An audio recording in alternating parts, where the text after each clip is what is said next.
बहुत पुराने ज़माने की बात है, जब घर कच्ची मिट्टी से बने होते थे और इंसानों की पहचान उनके लिबास से नहीं बल्कि उनके किरदार से होती थी।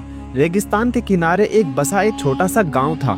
चारों तरफ सूखी जमीन, दूर दूर तक फैले खेत थे और बीच में कुछ मिट्टी के मकान जिनकी दीवारों में दरारें थी और छतों पर खजूर के सूखे पत्ते पड़े रहते थे। इसी गांव के आखिरी कोने पर एक टूटा सा घर था। वहीं एक यतीम लड़का रहता था, अमीन। अमीन की उम्र ज्यादा नहीं थी, चेहरे पर मासूमियत थी और आंखों में वो गहराई जो अक्सर बहुत जल्दी बड़े हो जाने वालों में आ जाती है। उसके माँ बाप को गुजरे बरसों हो चुके थे। किसी बीमारी ने या शायद गरीबी ने किसी को ठीक से याद भी नहीं था। गांव वालों को बस इतना याद था कि अमीन के माँ बाप बहुत अच्छे लोग थे, मेहनती, ईमानदार और खुदा से डरने वाले थे। जब वो चले गए तो अमीन की दुनिया भी जैसे उनके साथ ही दफन हो गई। उसे उसके चाचा के घर भेज दिया गया।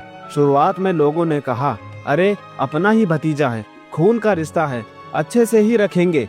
मगर कुछ रिश्ते सिर्फ नाम के होते हैं। चाचा का दिल पत्थर का था और चाची की जुबान से हमेशा जहर ही निकलता था। पहले ही दिन चाची ने अमीन को ऊपर से नीचे तक देखा और मुंह बनाकर बोली, अब एक और पेट पालना पड़ेगा। उस दिन के बाद अमीन बच्चा नहीं रहा, वो घर का नौकर बन गया। सुबह जब अंधेरा छाया रहता तभी उसे झिंझोड़ कर उठा दिया जाता, उठ जा, सूरज निकलने से पहले काम शुरू हो जाना चाहिए।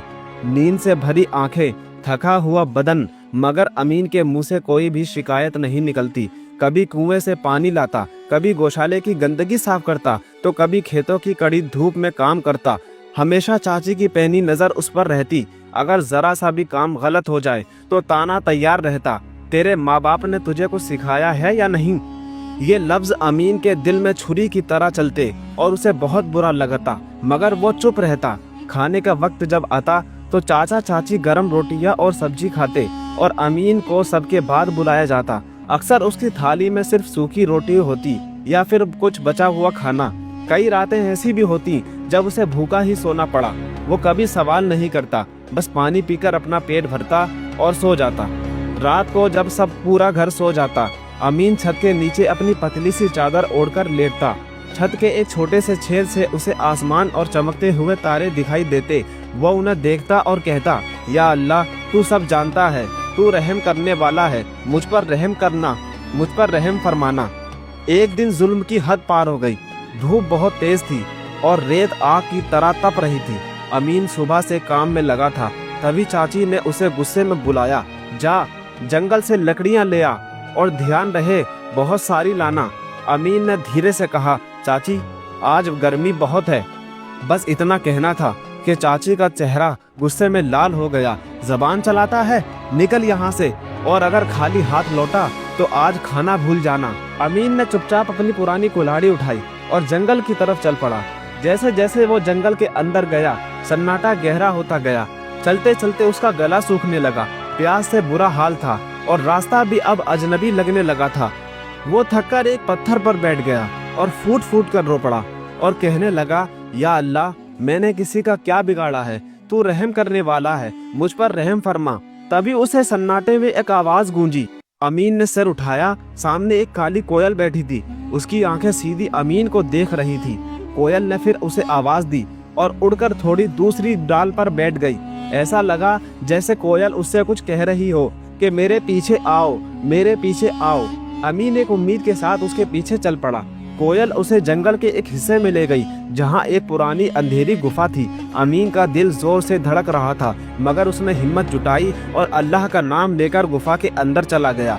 अंदर जमीन में मिट्टी में दबा हुआ एक उसे पुराना संदूक मिला।